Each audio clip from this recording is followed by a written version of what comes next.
The Secret Lives of Mormon Wives is back once more, this time for Season 4, in a sort of prequel to the upcoming season of The Bachelorette, which is weird to say. And if you didn't know, yes, Taylor Frankie Paul is the next Bachelorette, and it's coming out at the end of the month. So that surely won't cause any drama at all, right? Right? It's him trying to sabotage Taylor as the Bachelorette. That's exactly what's happening. 100%. She goes, I haven't had my period yet, Dakota. Is she gonna be a pregnant Bachelorette? Well, I guess that answers that. But alright, a little heads up, I'm going to be splitting up this season into 2 videos as a lot is coming out all at once. And if you're new here or just checking in because the Bachelorette season is coming up, essentially this show follows Mom Talk, a set of influencers who get into all sorts of shenanigans like swinging scandals, lying, cheating, screaming, crying, and worst of all, influencing. Plus, you know, they're Mormon. And if you really want the details, I've got videos for both Season 2 and Season 3. Now, the main storylines for the first 4 episodes of this season revolve around the rise of Dad Talk, which is the husbands of Mom Talk's version of, well, Mom Talk, then also Dad Talk's trip to be a part of the next season of Vanderpump Villa, and I know, there are so many seasons going on here, it's all becoming required reading to check in on them if you want to know the deep reality TV lore of Secret Lives of Mormon Wives.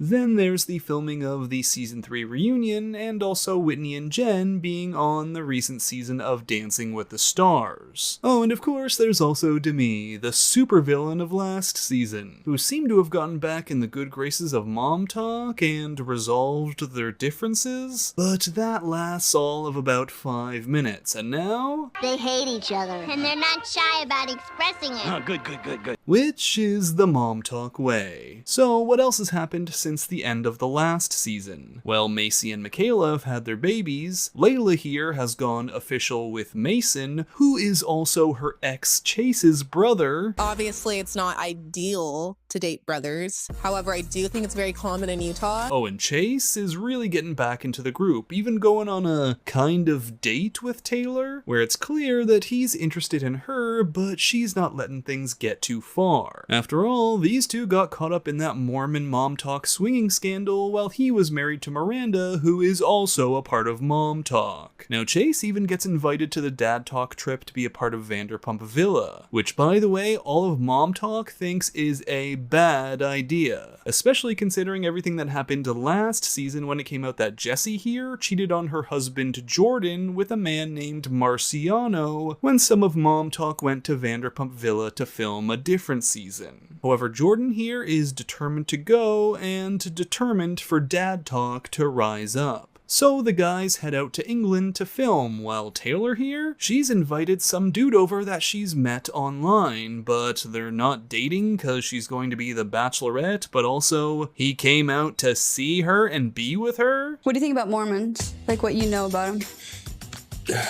People say that you guys are a cult. Who the hell is this guy? I mean, he's cute, but I just feel like he kind of looks similar to Dakota. Hey though, maybe Taylor is going. That's the point. By the way, Dakota is Taylor's baby daddy, if you didn't know. So Ben here seems to be chill with the whole Bachelorette thing, saying, hey, if she finds a husband, that's great. At which point they then all roleplay him being on her season as practice, and it's all weird. I think it's fair to say that it's always messing with me. So it's like, are we shocked? Not really. Meanwhile, all the married ladies are begging for their hubbies to spill the tea on what's going on during the filming of Vanderpump Villa, but everyone is really tight-lipped. Which of course just means that something did happen, and it's driving everyone nuts. Now, Jesse does hear from Jordan that Lisa Vanderpump asked him and Marciano to hash things out and talk in her office, which Jesse says does seem to have helped Jordan get in a better space about everything that happened with her cheating. But also, when Marciano talked about Demi, he doubled down on his statement that he and Demi did more than just flirt. Jordan goes, well, what happened with Demi? Like, now's the time to tell the truth. Yeah. And stuff. And he doubled down. And he was like, we did kiss in the villa and we said, I love you. Now at this point, Jessie is also trying to repair some of her relationship with Demi by inviting her to a joint therapy session with a woman named Gabby, who's not a please take a seat on the couch kind of therapist, but more like... Gabby is an energy healer / psychic, and she counsels both Demi and I. And in their session, Gabby divines that Demi emotionally cheated, and Demi agrees with that, which shocks Jessie because she's going, wow, finally some accountability. However, then Demi denies that the emotional cheating was with Marciano. In this situation, it was not that. It wasn't that I was like attracted to him. I wasn't even physically attracted to him.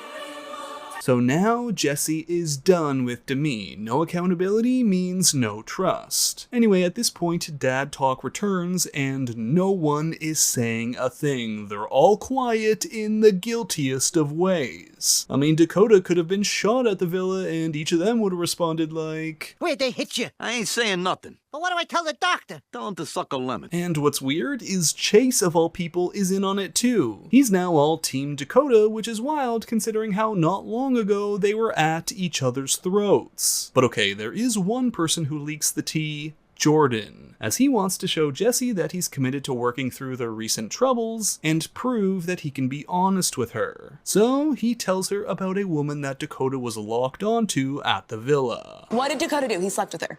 Unequivocally, yes.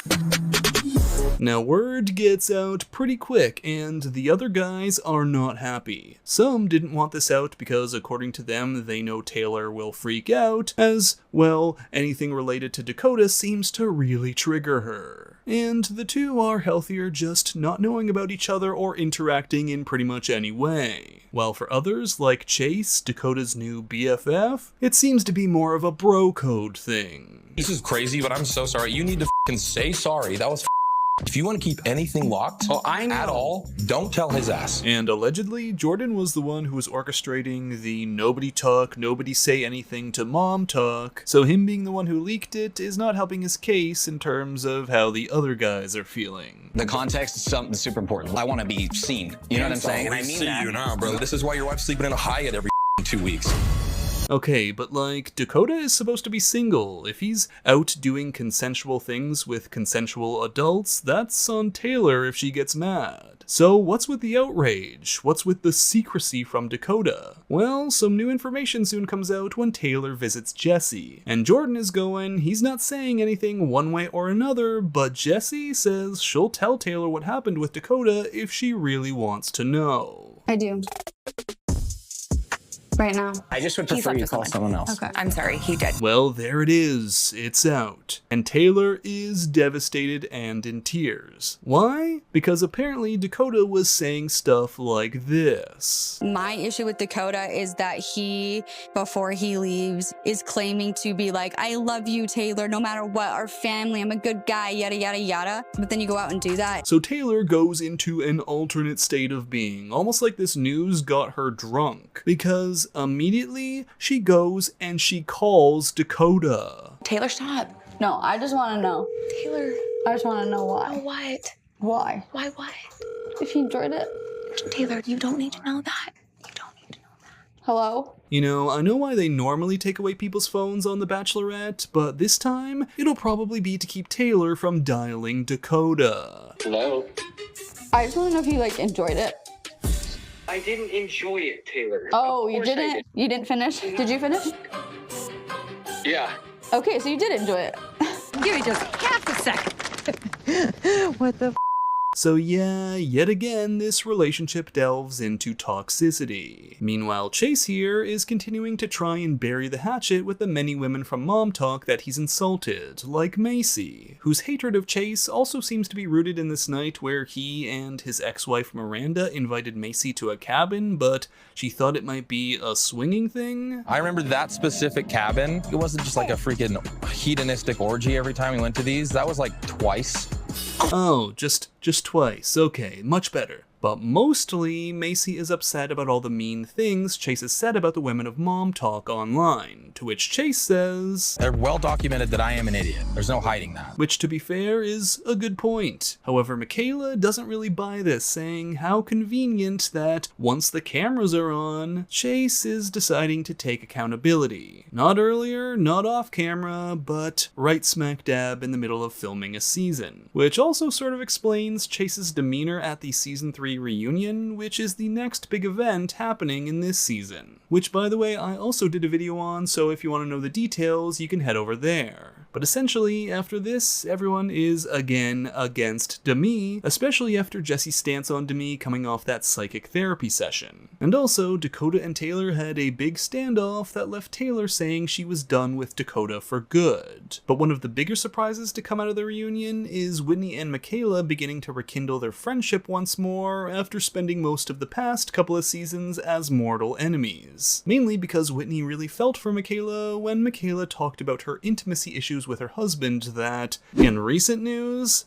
oof, does not look to end well. Oh, and to add to the insanity of everything, Dakota talked about how Taylor was still sexting him and Taylor said that didn't happen, but now she's going, yeah, it kind of did, just not through text. I told him to tell me every detail of the villa, and I was like, yeah, that turns me on and stuff. And he was like, oh, that turns me on the phone, but it's not sexting. The thought of it, it's just kinky. Because it's toxic. That's why it's not even kinky. It's toxic. It's the toxicity. You love it. You know what? That's it. Being toxic just sort of seems to be their love language. Anyway, as Mom Talk flies out to support Whitney and Jen on Dancing with the Stars, the ladies start to encourage Taylor to explore dating a little more in order to prepare for the Bachelorette, especially considering Dakota has been invited along as well by Dad Talk, and they're worried that if those two are in the same room together, things might implode, or worse, they might end up sex.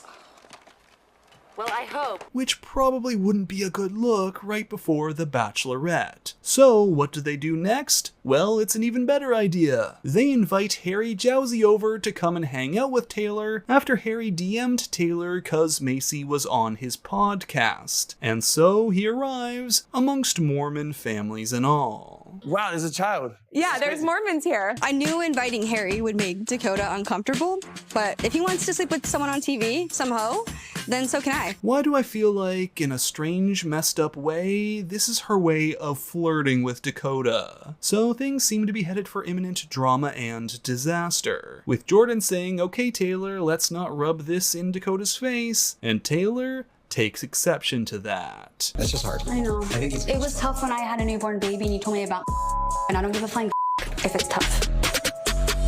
That's my Bachelorette. Yup, she's right. That is in fact our next Bachelorette. So this is bad. This whole situation with Taylor Frankie Paul of Mom Talk, her being the Bachelorette, everything that's gone down on this season of The Secret Lives of Mormon Wives, not to mention the news that's recently come out about Taylor and her baby daddy Dakota. This is just a sad, sad disaster, and it's gone too far. And look, when Taylor Frankie Paul was announced as the Bachelorette, I thought, hey, maybe this could be a shot in the arm for the franchise. I mean, something needed to be done for the Bachelor franchise to change things up. Yeah, Taylor's been hung up on her baby daddy Dakota for forever. Yeah, the season probably wouldn't end up with a true lasting relationship. I mean, it usually doesn't anyway, but maybe there'd be buzz and that would generate a good cast, and I told myself, who knows? Maybe something good could come out of it, even though the back of my mind was going, I'm an idiot! But now, I don't even need to see the next season of The Bachelorette to know what's likely going to happen. Disaster. Why? Well, because I've seen this season of The Secret Lives of Mormon Wives, and it already is a disaster no matter what goes on the moment Taylor steps into the Bachelor Mansion. So, okay, the only way to really get this insanity across is to recap what happened in the last few episodes of The Secret Lives Season 4, and thankfully, this is a reality TV recap channel, so that works out. Now, one, if you want to see the setup from the first 4 episodes, I have a video already on that. And two, there's a bunch of storylines that go on this season, like Jesse Jesse wanting to maybe divorce Jordan, but she finds out their prenup could be void and she'd be out millions if she did. Or there's Michaela's separation from her husband, or Whitney and Jen on Dancing with the Stars and their relationship that just goes to absolute pieces as they start getting eliminated from that show. Or, and trigger warning, Layla's struggle with an eating disorder after being rejected from a modeling agency while being 99 pounds and addicted to weight loss pills. But all of this is bulldozed over by Taylor, Frankie, Paul, and Dakota, the father of her son Ever. And these two have a horrid, toxic relationship of screaming at each other and then hooking up and cheating on each other or emotionally manipulating themselves and others. And it goes from a kind of, wow, hard to turn away car crash kind of thing to just bad. And where things last left off in the lead up to Taylor going to film The Bachelorette, Taylor had brought over influencer reality TV star Harry Jowsey to make Dakota jealous, doing so under the excuse that she's just trying to learn how to be comfortable dating again to help her for The Bachelorette. And if you want to get Harry's vibe, well, here it is. It's polygamy, but... Oh, okay, yeah. Wait, who's that? Who's polygamy? Do you know what polygamy is? Is that a person? So Harry comes around and he's a bit surprised to also meet the whole Mormon mom talk gang, including Dakota. This is one of my baby daddies, by the way. Hell yeah. Fun. It's like, what? I have one back in Utah as well, and then I'm gonna go on The Bachelorette and probably find my third. And it's not long before Taylor and Dakota just start going at it right in front of Harry, in the arguing way, I mean, who slowly has to back away and run from the house. I mean, at one point he's out here doing the Home Alone face, it's so bad. If anyone cries between you and I, it's you. I'm gonna cry right now. So yes, Taylor and Dakota hate each other, which you'd think would just drive them further apart, right? Well, if you've seen the show before, you know what's more likely to happen instead, as Layla here wakes up the next morning and walks into Taylor's room and goes, "Oh my eyes! My eyes!" There's only one thing that's worse than seeing Dakota naked, and that's seeing Taylor right next to him. So yeah, Taylor and Dakota slept with each other. Apparently she saw him walk by in the same way her son Ever walks and went, "Aw," and invited him in. I know.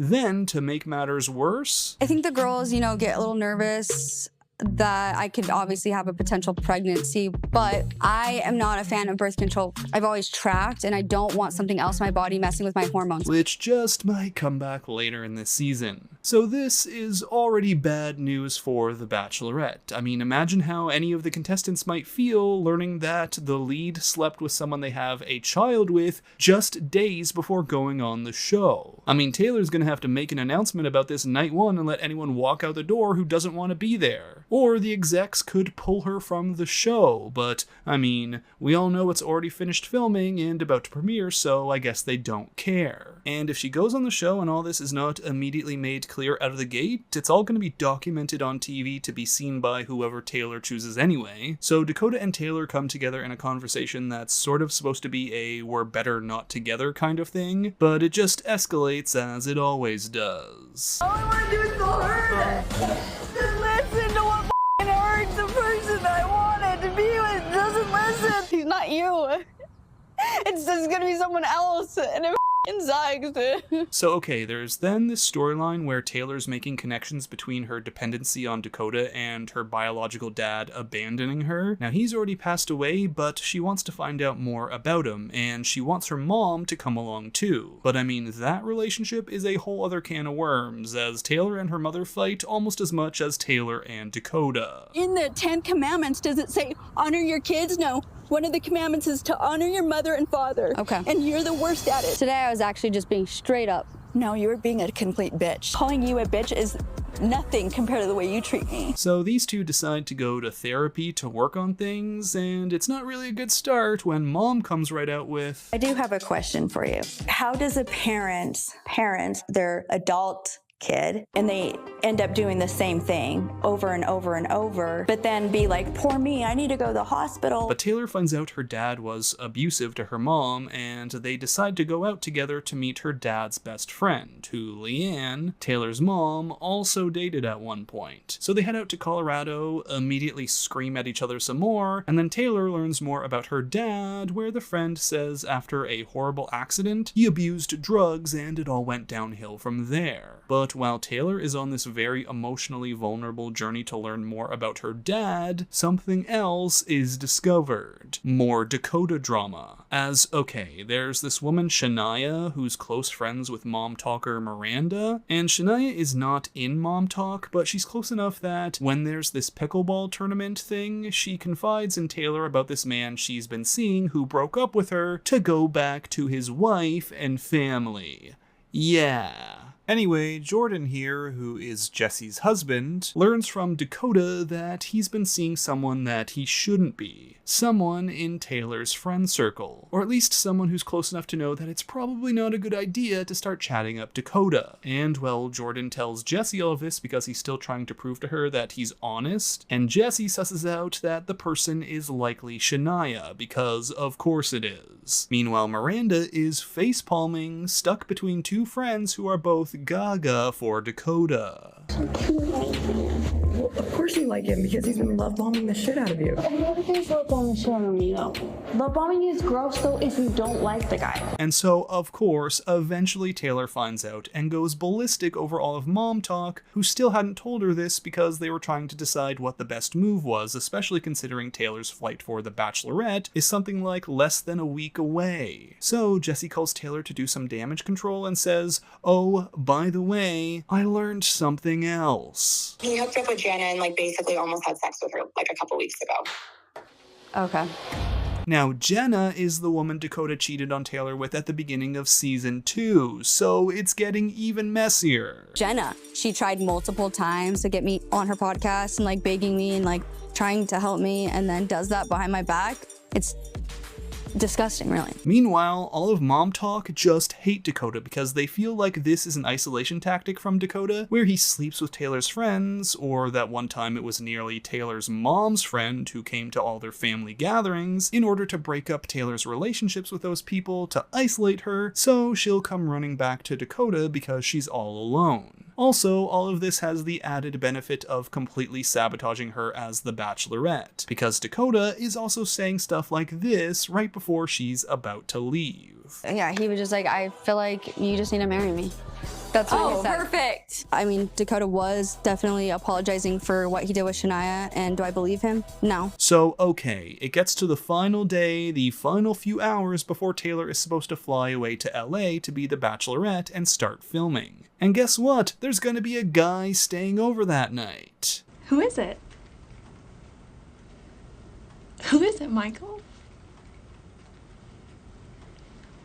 Who? So Dakota arrives to drop off their son Ever so that Taylor and Ever can spend some time together before she goes, cause it's what? 2 months of filming where she won't be seeing him? But then Dakota enters, and suddenly it's the next day. Yup, the next day he walks out of her home looking all messy and smiling. Taylor hooked up with Dakota the night before going to The Bachelorette. It won't be long from this moment where Taylor will be watching men pop out of limos. And suddenly, Taylor is saying she's sick and she can't go on the flight, and all of Mom Talk is waiting for her at the airport, and they try to come back to her place and drag her on to a later flight. It's a nightmare. Eventually, I don't know, someone from behind the scenes must have pulled her out of there and forced her onto a flight because she does make it to LA.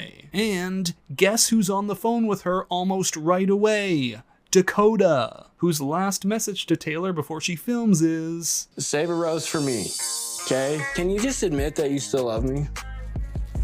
I love it and I hate you. So yeah, not a great situation to be in as you head into a show where people get flamed for not being there for the right reasons. And okay, the season finishes on Jesse's annual Halloween party, where Dakota is there and allegedly he says he's been told by Taylor that she hasn't had her period yet. The roller coaster never ends. Is she gonna be a pregnant bachelorette? Then I was starting to think about how emotional kind of she's been lately. She's been a little erratic. Yeah, a little bit more to where I was like, God, Dakota, this is so and then she's bad. But yeah, this is the situation heading into The Bachelorette, which is airing this Sunday. And that's if it doesn't get cancelled at this point, as there are already sponsors talking about backing out. And you know, I'd honestly hoped that this season of Secret Lives was going to be about getting away from Dakota, and maybe there'd be a triumphant readiness to actually find a partner. Instead, we got all of this, and that part of the back of my mind is still going, I'm an idiot!